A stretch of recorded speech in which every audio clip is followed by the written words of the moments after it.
Sizokhuluma ngizocela nje mkhulu usichazele kabanzi ngale ndaba yokuthi abanye abantu kwesinye isikhathi babulele basemajele ngoba babulala bazenzela futhi ngezandla zabo ingakho besemajele noma baqasha umuntu obabiza inkabi befuna ukujezisa befuna ukuyiphindiselela kuningi nje ongenza ukuthi umuntu agcine efuna ukubulala umuntu othize. Uke wahlangana nento enjalo omkhulu ukuthi kunomuntu ozakwena ezocela ukuthi kube khona umuntu ofayo? Angikuzwanga kahle lapho. Usake waba nomuntu ozakwena njengoba uyinyanga. Mkhulu ngicela usibanibani aye kwaGoqanyawo. Ngifuna umuntu afe. Baningi kakhulu lapho. Iningi labo bayajika uma kuya ngokuthi umuntu ngiyabheka ngibona ukuthi asikho isizathu. Uya assessa lapho ukuthi khamba kanjani ngesizathu. Ngiyabheka ukuthi ngakwenza yini lokho. Uza afuna ukwenza kaleni. Angifuni ukuthi umuntu angitshele ukuthi umakhelwane ngiloyile usibanibani uyangiloya. Hlala phansi la sibheke la. Ngibuke mina ngibona ukuthi okay ngempela uyakwenza. Nakhona uma sekwenzile kuyingozi kangakanani khona lokho. Fanele umonakalo ulingane nesijezo. Yes. Angimani ngivethane ufika uthi umakhelwane mina sengifuna ngoba wena unemali nginayo imali bulala lokuthi cha angikwenzi. Okay. Ngifuna ukubheka icala laloyo muntu. La emathambini wami ngibheke ngiseshe kahle ukuthi ngimseshe nje yena. Hayi ke uma ke kwahambisana naloko kwami shuthi uzoba nebhadi. Wena uthatha isinqumo. Mina ngizothatha isinqumo ukuthi okay lo muntu abanye bakhona uma ngihlola ngiyabona ukuthi umuntu usohambeka kangakanani nasezinyangeni uyiluze kangakanani imali yona ingozi emlandela ingakanani elwisana nalo. Yes. Okay. Bese ngimtshela ukuthi la isolution yala ukuthi lo aphume ngiyakwenza lo. Bese decide yena ukuthi wenza njani. Ngoba kukhona la ufika khona ubona ukuthi phela lokho akuzokulunga ngaphandle ukuthi lo mnikazi esaphila. Manje mkhulu isiphi mhlawumbe ungasinika nje isibonelo usichazele ukuthi yabo la ngabona ukuthi no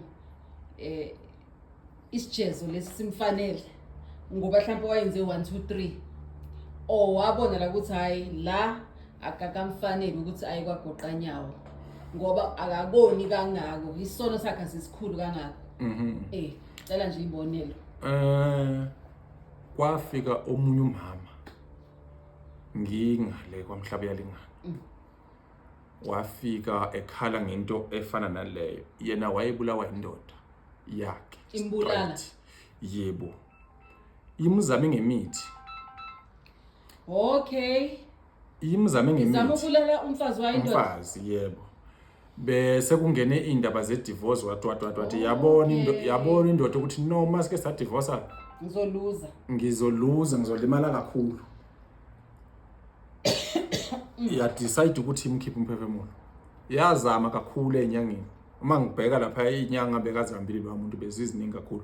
Lo wesilisa ufuna ukukhipha lo wesifazane. Madoda. Ngazama ke kuloya mama uthe mayiqala leyo nto loya mama yaqala emaphusheni wafika wathi kumina ufuna ukuzohlola ngabheka ngamtshela ukuthi udivorce nomuntu kanje manje sekunodabula kanje senza njani ngathi hayi ngizokuvala lokho akazokukwenza lutho izizohlupheka zonke lezi inyanga azizokwenza lutho ngakwenza ngempela lokho wagcina wabona ukuthi akwenzeki wayothenga abantu ukuthi abazomdubula. Yebo. Madoda. Eqaleni lo mama bekathi yena njengoba ufuna ukumbulala asimkhiphe lo wesilisa lo. Nganqaba ke mina ngathi no singakwenzi lokho. Simkhiphe kanjani? Bekathi akuhambe yena. Okay. Njengoba wena uma uhlola la uthola ukuthi lo muntu wenza ukuthi nokuthi uthola ukuthi ufuna ukungikhipha akuhambe yena ngathi mina ngifuna ukuvala wena uphile ekubone ngamehlo yabona ukuthi yahluleka kuzo zonke lezi inyanga zihamba. Ngakwenza lokho ugcine wahamba wayothenga abantu ukuthi bayomdubula. Bafika bazama ufuna ukumdubula bangakhona. Khona izinto zabaphazamisa bakhona kodwa inhlamvu zona badubulila zanga zimthinta. endlini wangifonela wathi bazama ukungidubula. Wabuya sazolungisa le ndaba yesibhamu. Wabuya waphinda lo baba wafuna lo muntu osebenzela lo mama for ukumphekela. Wamthola la landa khona ingane njalo. Wamthenga ngemali wamnikeza upoison. Ukuthi afake la ekudleni. Ukuthi afake lapha ekudleni. And then lo mama akakhonanga ukuthi aye ngalesa sikhathi ayodla lokakudla. Udelayile la kade hambe khona kade eneshende kuphi lo mama eliyayijolela naye. Seyayijolela. Akazange abuye ena ka reportanga ngalelo langa kwakuyinhlanhla yakhe le. Ingane ekseni yavuka ingane yalo mama. Yadla ukudla lokhu bekubekela umama. Yahamba emhlabeni. Hayibo. Yebo. Kwatholakala ukuthi kufakwe upoison lapha. Lengane le yalomfazi. Nayo le ndoda. Kwadla yona yafa. And then lagcina latholakala udaba ukuthi upoison ufakwe lo. Bofakela umfazi. So nga decide lapho ukuthi no akathole lokho kumfanele ngoba akami uyalwa. Yeah. Kwamane la ke kanjalo. Yeah, kwamfanele ke yena uswele ngisho nomvikeli. Uswele ngisho nomvikeli. Okay mkhulu. And then bese kuba khona izono ke incanyana nje engazuthi mawuyibheka hayi azona umnqamula juqu mawusibheka lesono uthi hayi asisikhulu kangaka. Hayi ngiyakutshela ukuthi asizama ukwenza ngenye indlela. Okungenani singamsabisa. Ngiyakwazi ke ukumenza asabe afunda abantu ukuthi abantu bakanjani. Okay. Yasimenzele isampulu nje encanyana akwazi ukubona ukuthi nabanye abantu bangakwazi ukwenza lokho akwenzayo kwabanye abantu. Okay. Hayi uyinyanga enenhliziyo enhle. Hey, shuthi ngathi ngihleli la. Bengiplanela kodwa ubuthi uma ubheka wena mkhulu uthi hayi man. Isona silingani nalesinqumo. Yes. Hayi. Kuphela ukucabana vele singabantu kudala uNkulunkulu lo ukuthi kumele sicabane. So hayi ukuthi wena ngoba so wazi umuntu oyenza leyo nto wena wonke umuntu oqabana naye sekumele ahambe ngoba wena unalawo manje. Akunjalo. Manje ke mkhulu udaba lokuthi umuntu athi ushonelwe abese yabuya kuwena phela ukuthi emkhulu nangu umuntu wethu udutshuliwe. Sizodinga ukuthi usebenzele isidumbu lesi usilumbe lesidumbu lesi. Sifuna ukuthi lo omenze kanje naye ebuye emlandi. Lokho kuyayenziwa lokho. Ukusebenza isidumbu kuhlukene nokuthi uvele ulungise umuthi straight. Lapha ukusebenza isidumbu wena uthatha yonke lezi zinto zakho zaziyo ukuthi zizokwenza lo msebenzi. Uphathisa lo muntu olele. Okay. Lapha uyena ozozilwela. Yes. Uyena ozoyenza ukubi. Okay. Yebo. Kodwa ke knowing umkhulu ngiyazi ukuthi uzobheka mhlawumbe makuyiphare kade lihluphe emphakathini mhlawumbe uzothi ngeke usisebenze leso sidumbu. Ngiya-checka nalokho futhi. Uzothi yena ukufanele lokho. Angeke ngize ngikutshele ngaleyo ndlela ngizoba nendlela eright engizokutshela ngayo uzozisiza. Kodwa ukuthi cha akumele bamlandele. Lapha yani mhlawumbe into engakwenzela yona ngingasho ukuthi no bangafi. Nethi nje bona siyenza ukuthi bastophe nje ukubulala. Okay. Sibayenzele into yokuthi basabise ukuthi next time sivuse leli phara leli. Libaguduze ke ebusuku kodwa lingababulali. Next time makuya ngokuthi kunezinto ezikanjalo bazosaba ukubulala abantu. Okay, ngoba manje shuthi mkhulu kahle. Iphara beliwuhlupho phela. Yebo. Isijezo kushuthi asisikhulu. Asisikhulu ngoba wayehluphe emphakathini nami angithandi vele umuntu mangangitshoshela. Yeah, angithandi. Okay. Mase ke mkhulu. Kuba nomuntu ozofika kuwena athi yazi mkhulu kunini usibani banentshontshela. Uyazi usibani bani nayi iyangihlupha lento kakhulu mkhulu mhlambe uzokungisize namhlanje. Umuntu uzofika la kuwena athi ke nangu usibani bani usasiqedile emphakathini. Uyakhiya afike usebenza kanzima atshotshwe TV. usebenza kanzima ufica indlu i-empty bamisa i-truck la bathatha yonke i-furniture nangomunye akadlwengula useyiqedile ingane zethu kanti ngapha asikwazi ukuthi simbophise and asikwazi ukwenza lutho siyamsaba uyasatshwa endaweni omunye uyanqumana la endaweni njengakhona umfana kade trend nje la ku TikTok angazi usifiso thusi yini khalwa ngaye asimazi lapho ngakubo bayavela abantu ku TikTok bayakhala wenza ukuthi kwafumbali usifiso kwafusibani usifiso ngafelwa indodana yami usifiso ngeke bamenze lutho yingakho sebeku TikTok kusho ukuthi uyasatshwa lo muntu ngakubo abakhona nokumbopha manje mkhulu umuntu makafika kuwena nayi inkinga yami afike angathi bulala umuntu angathi futhi mbophise angathi akube njani avele athi yazini lo mdlwenguli akaloke edlwengulile noma engasafuni akabulale noma engasafuni manje ngizibuza ngalabo abaningi asebezobulalwa phela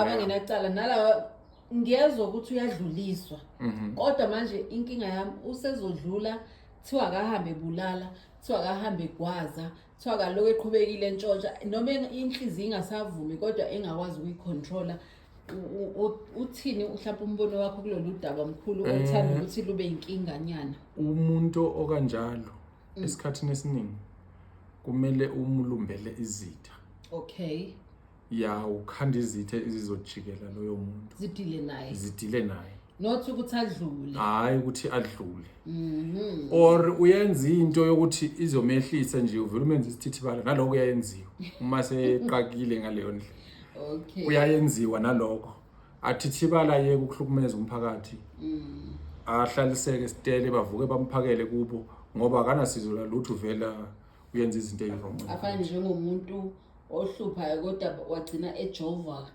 kakhulu esibhedlela labantu abahluphayo abanye esibhedlela bayajova agcine ethithibele ngazuthi kufunakala lokho avela avuka ahlale kanje agqoke angahlanye hayi ukuthi bamnikeza ukudla adle ayahleli khona lana ya kuphelile nje kuyoza kufika isikhathi sakhe sokuthi ayefela hayi ukuthi futhi uzobulawa umuntu uzoyifela nje ngesikhathi sakhe okay yebo no ngiyakuzwa mkhulu angazi ngempela ngiyazi ukuthi imndeni isuke ihlumezekile kusuke kubhlungu kodwa ngesinye isikhathi mhlawumbe sizama ukubheka ngale ukuthi mawenza into enje umphumela kufana nokuthi uthi umuntu uyamdlulisa abe nequnga ngiyakuzwa kusho ukuthi baningi bayinqwaba kakhulu abantu abazofa bebulawa lo muntu osumdlulisile akufunakala lokho yakufunakala ngoba uzolimazisa abantu abaningi kakhulu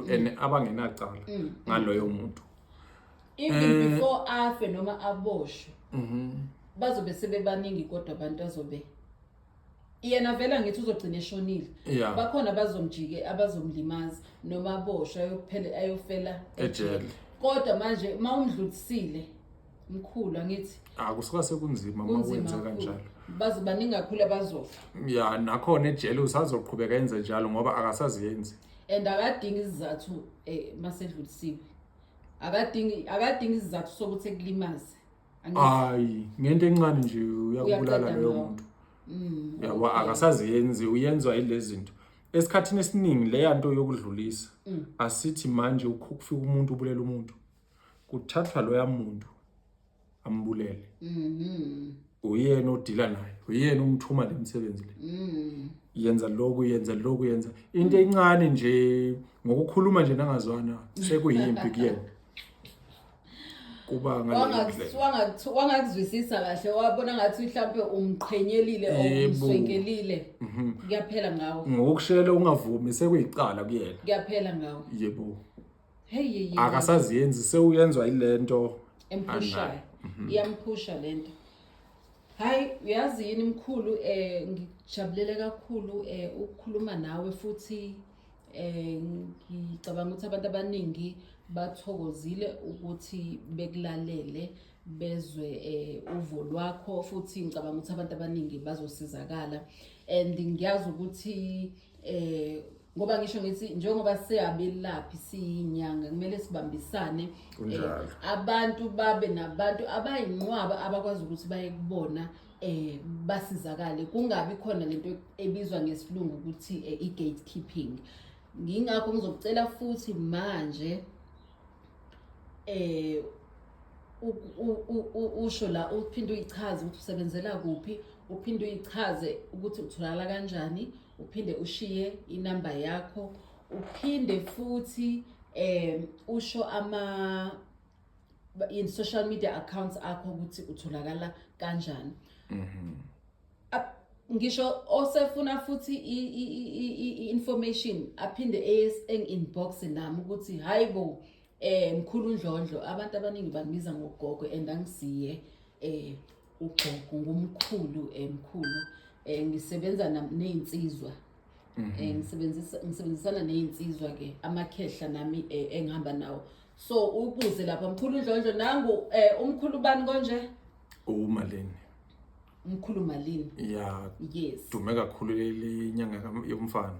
Leli gama okhuluma ngalo ke bangalikhohlwa umkhulu Malini eThembisa. Usungaqhubeka emkhulu uchaze konke. Yeah, ngitholakala eThembisa ngokudabuka ngidabuka eMozambique. Okay. Ngisuka eMozambique. Namaphepha kuba la. Kunjalo. Okwabi nje kuphelele namaphepha omnyaka yonke into. Manje mkhulu eMozambique khulunywa isiPutukezi. Khulunywa isishangane. Isishangane. Kunama language amanye kukhulunywa isiPutukezi. Amanye akhona angwazi nje nokwezwa ngwezwa. Ufundela isiZulu. IsiZulu yes ngisifundela ngoba nginomuzi lapha kwaMhlaba yaLingana. Okay. All right. Manje uyayehla uyenyuke. Ubala uma ngidingakala ngapha kwaMhlaba yaLingana ngibaleke kwaMhlaba yaLingana. Okay. Uma kuya ngokuthi kodwa full time okwamanje ngitholakala la eThembisa eMayibuye. Okay. La ngitholakala khona nala eMpumalanga nginendawo futhi. Okay. Nginomuzi nakhona. Unendawo eziningi futhi usebenzela kuzo zonke lezi ndawo. Yes. Nabase Mozambique uma bangidinga kunesikhathi ngiyobabheka ngiyenze lokho ke isikhathi sokumba imithi ngishona khona ke eMozambique kunjalo. Okay mkhulu no ungashiya ke inamba zakho zonke nje nama social media accounts inamba it is 0633 6988 49. Okay. Lenenye it is 060 635 1712. Ilama number engiwasebenzisayo oyi2. Okay. Uzothola mina ke kulawo manamba. And then i-account umalini inyanga yomfana le ka TikTok. Okay. Yeah. Iyona le ngitholakala kuyo kakhulu. Follow umkhulu ke guys, please. Let's not forget to follow umkhulu and follow the creator as well. Ngicabanga ukuthi uFacebook awunawo. Nginawo. Kodwa awukho active. Yeah, ngitholakala isikhathi esiningi ucheck kudala. Okay, no, I think ngamkhulu, I think into ebaleka kakhulu kahle inamba zakho as long as inamba uyibize kahle. Nami futhi nginazo inamba zamkhulu Malini kusho ukuthi mawungezwanga kahle la uzophinde udlala ivideo ube ngathi uya ngasekugcineni kodwa futhi nami ungangithinta ukuze ukwazi ukuthi uthole inamba mawukuthi awusazitholanga kahle. Siyabonga kakhulu emakhaya.